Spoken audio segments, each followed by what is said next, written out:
xin chào tất cả mọi người, chào mừng mọi người đã đến với kênh của mình Viva Rosé. Thì hôm nay mình sẽ hướng dẫn các bạn móc một chiếc áo crop top lưới tay dài như thế này. Ok, bây giờ chúng ta sẽ bắt đầu luôn nha.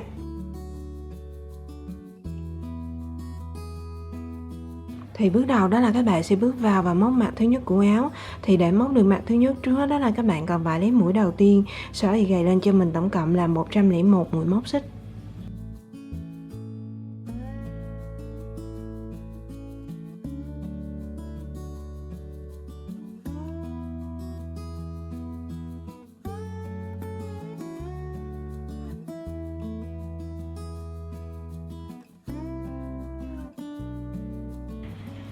Và sau khi mà các bạn đã gầy lên 101 mũi móc xích rồi thì bước tiếp theo đó là các bạn sẽ bước vào và móc lên dòng thứ nhất.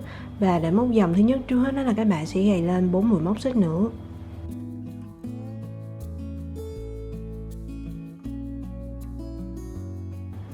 Tiếp theo đó là các bạn sẽ bỏ qua 6 chân mũi 1, 2, 3, 4, 5 và 6, đâm vào chân mũi thứ 7 này, móc liên tục 2 mũi móc kép cùng một chân và khoảng cách giữa 2 mũi móc kép với nhau đó là 1 mũi móc xích.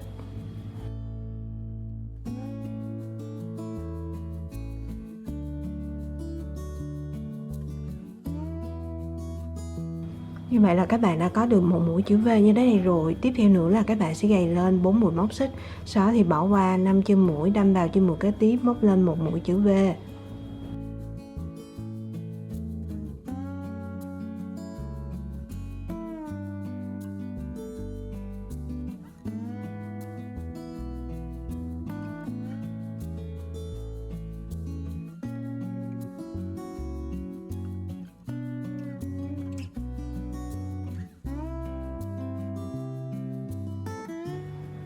Thì đến đây các bạn sẽ bắt đầu lặp lại các bước, đó là đầu tiên các bạn sẽ gầy lên 4 mũi móc xích, sau đó thì bỏ qua 5 chân mũi, đâm vào chân mũi kế tiếp, móc lên một mũi chữ V.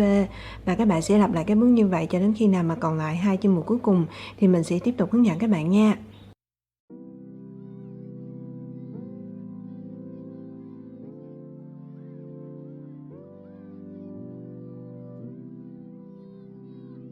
Sau khi mà các bạn đã móc dòng thứ nhất và còn lại 2 chân mũi cuối cùng như thế này rồi thì bước tiếp theo đó là các bạn sẽ móc lên một mũi móc xích, sau đó thì bỏ qua chân mũi kế cuối, đâm vào chân mũi cuối cùng này, móc lên một mũi móc kép.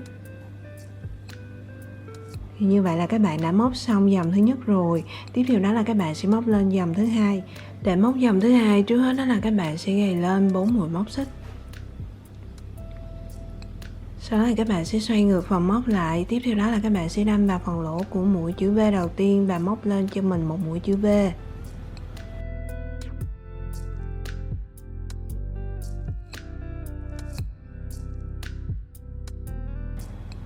Tiếp theo đó là các bạn sẽ gầy lên 4 mũi móc xích.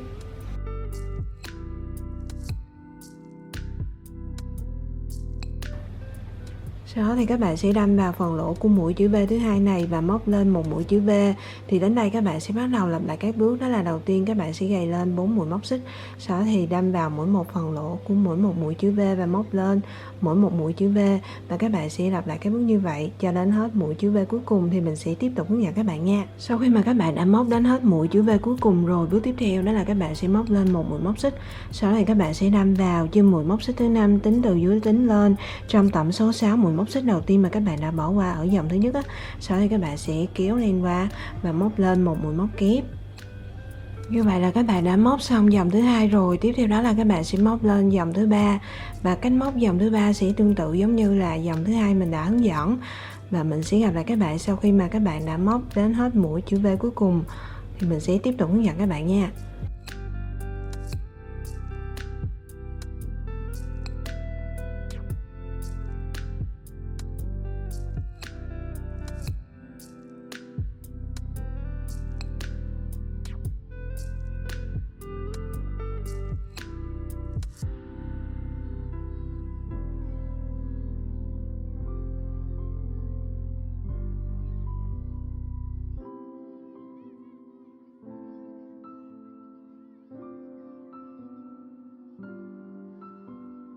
Thì sau khi mà các bạn đã móc đến hết mũi chữ V cuối cùng rồi, bước tiếp theo đó là các bạn sẽ móc lên một mũi móc xích, sau đó các bạn sẽ đâm vào chân mũi móc xích thứ ba, tính từ dưới tính lên trong tổng số 4 mũi móc xích đầu tiên mà các bạn đã móc lên ở dòng thứ hai á, sau đây các bạn sẽ kéo lên qua và móc lên một mũi móc kép.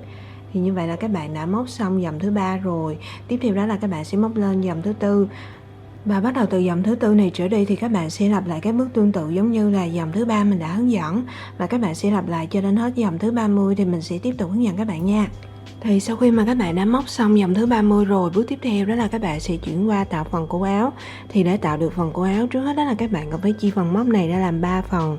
Thì tính từ tay phải của mình tính qua là phần thứ nhất, tiếp tục là phần thứ hai và cuối cùng là phần thứ ba.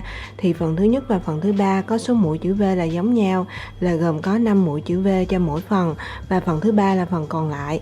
Thì đầu tiên đó là mình sẽ hướng dẫn các bạn móc phần thứ nhất trước nha. Và để móc phần thứ nhất, trước hết đó là các bạn sẽ móc lên dòng thứ 31, và cách móc dòng thứ 31 này sẽ tương tự giống như là dòng thứ ba mình đã hướng dẫn, và các bạn sẽ lặp lại cái bước như vậy cho đến khi nào mà còn lại một mũi chữ V cuối cùng thì mình sẽ tiếp tục hướng dẫn các bạn nha.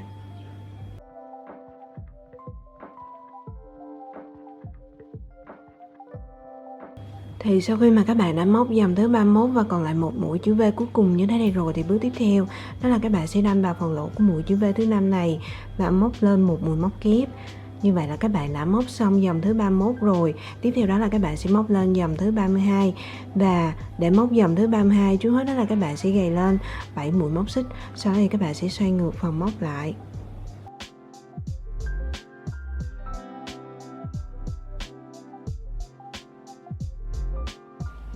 Tiếp theo đó là các bạn sẽ đâm vào phần lỗ của mũi chữ V kế tiếp và móc lên một mũi chữ V. Thì đến đây các bạn sẽ bắt đầu lặp lại các bước tương tự giống như là dòng thứ ba mình đã hướng dẫn. Và mình sẽ gặp lại các bạn sau khi mà các bạn đã móc xong dòng thứ 32 nha.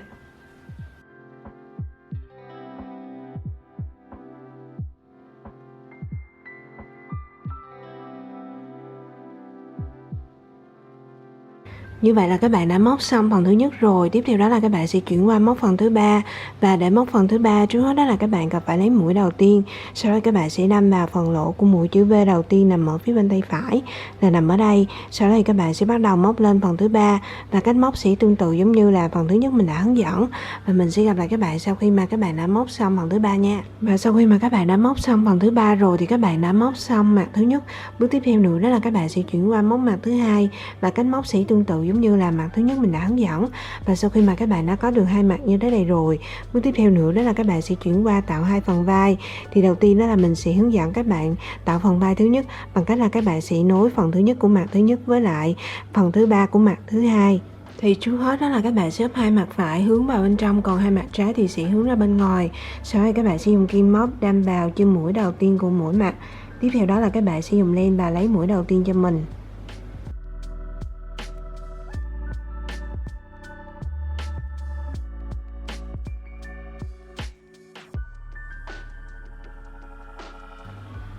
Tiếp theo đó là các bạn sẽ kéo mũi đầu tiên này qua hai chân mũi, sau đó thì các bạn sẽ móc lên một mũi móc xích. Tiếp tục đó là các bạn sẽ đâm vào chân mũi đầu tiên của hai mặt và móc lên một mũi móc đơn.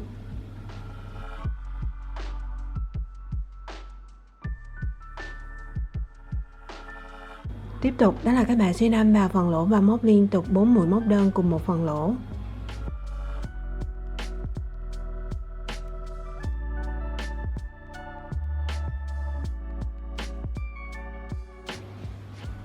Sau đó là đến mũi chữ V thì các bạn sẽ đâm vào và móc 3 mũi móc đơn trên 3 chân móc.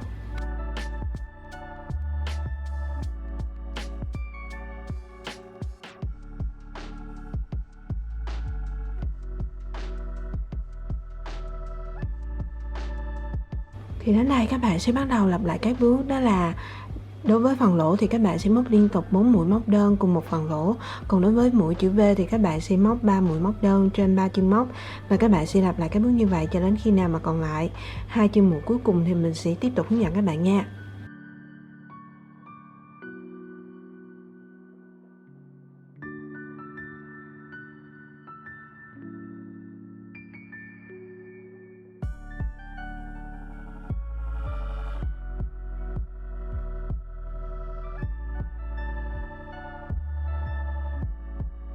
Như vậy là các bạn đã nối xong phần vai thứ nhất rồi. Với phần vai còn lại cách nối cũng sẽ tương tự như nãy giờ mình đã hướng dẫn.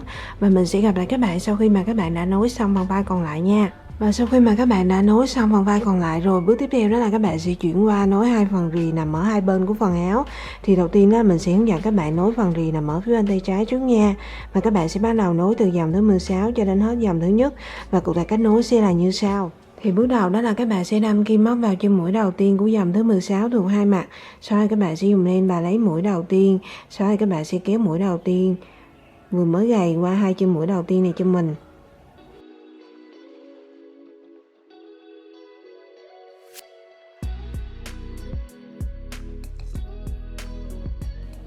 Tiếp tục đó là các bạn sẽ móc lên một mũi móc xích, sau đó lại đâm vào chân mũi đầu tiên của hai mặt và móc lên một mũi móc đơn.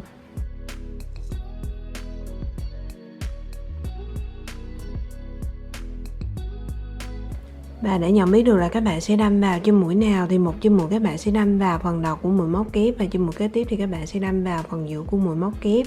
Thì đến đây các bạn sẽ bắt đầu lặp lại các bước, đó là các bạn sẽ đâm vào mỗi một chân mũi của mỗi mặt và móc lên mỗi một mũi móc đơn, và các bạn sẽ lặp lại các bước như vậy cho đến hết chân mũi cuối cùng. Thì mình sẽ tiếp tục hướng dẫn các bạn nha.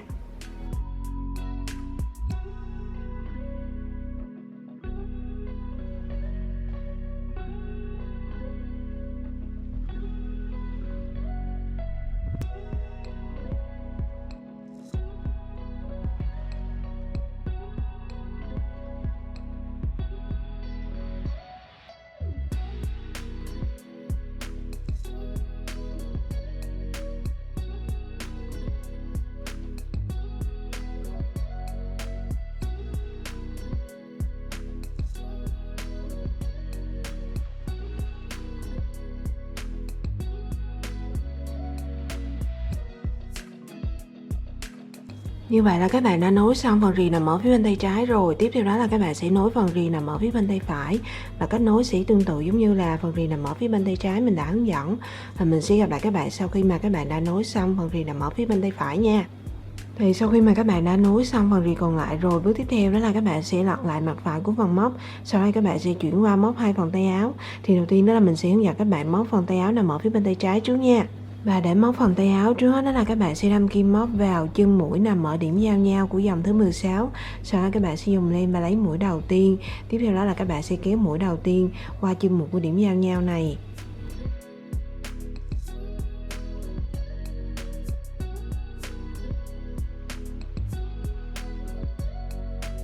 Và bắt đầu từ đây thì các bạn sẽ móc lên dòng thứ nhất của phần tay áo. Và để móc lên dòng thứ nhất trước hết đó là các bạn sẽ gầy lên 7 mũi móc xích.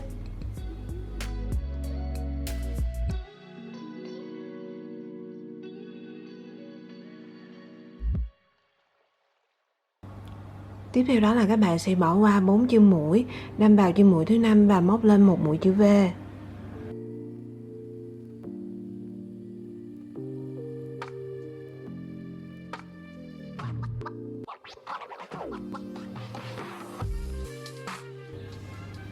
Thì đến đây các bạn sẽ bắt đầu lặp lại các bước, đó là đầu tiên các bạn sẽ gầy lên 4 mũi móc xích, sau đó thì bỏ qua 4 chân mũi, đâm vào chân mũi kế tiếp và móc lên một mũi chữ V.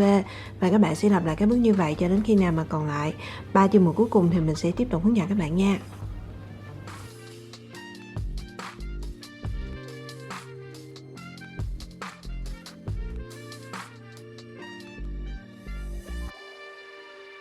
Sau khi mà các bạn đã móc và còn lại 3 chân mũi cuối cùng như thế này rồi thì bước tiếp theo đó là các bạn sẽ bỏ qua 3 chân mũi cuối cùng và đâm vào chân mũi đầu tiên này, móc lên một mũi móc kép. Tiếp theo đó là các bạn sẽ móc lên một mũi móc xích, sau đó thì đâm vào chân mũi móc xích thứ 3 và kéo lên qua móc lên một mũi dời. Như vậy là các bạn đã móc xong dòng thứ nhất rồi. Tiếp theo đó là các bạn sẽ móc lên dòng thứ hai, và để móc dòng thứ hai trước hết đó là các bạn sẽ móc lên một mũi móc xích, sau đó các bạn sẽ xoay vào mặt trong của phần móc. Tiếp theo nữa đó là các bạn sẽ đâm vào phần lỗ của mũi chữ V đầu tiên và móc cho mình một mũi dời. Tiếp tục đó là các bạn lại gầy lên 7 mũi móc xích.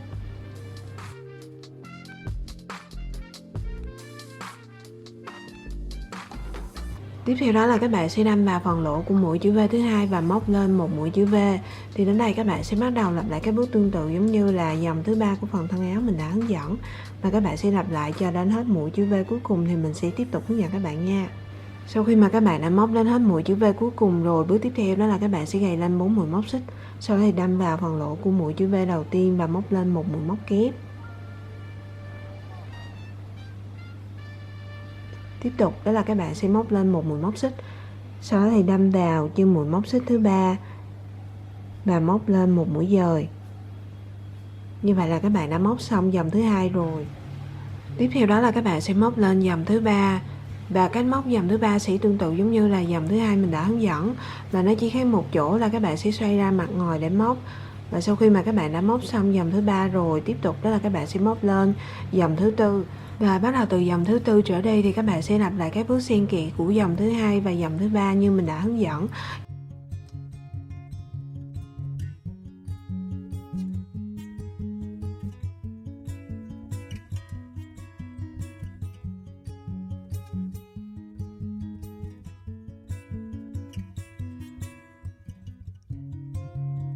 Như vậy là các bạn đã móc xong phần tay áo nằm ở phía bên tay trái rồi. Với phần tay áo còn lại, cách móc cũng sẽ tương tự như nãy giờ mình đã hướng dẫn.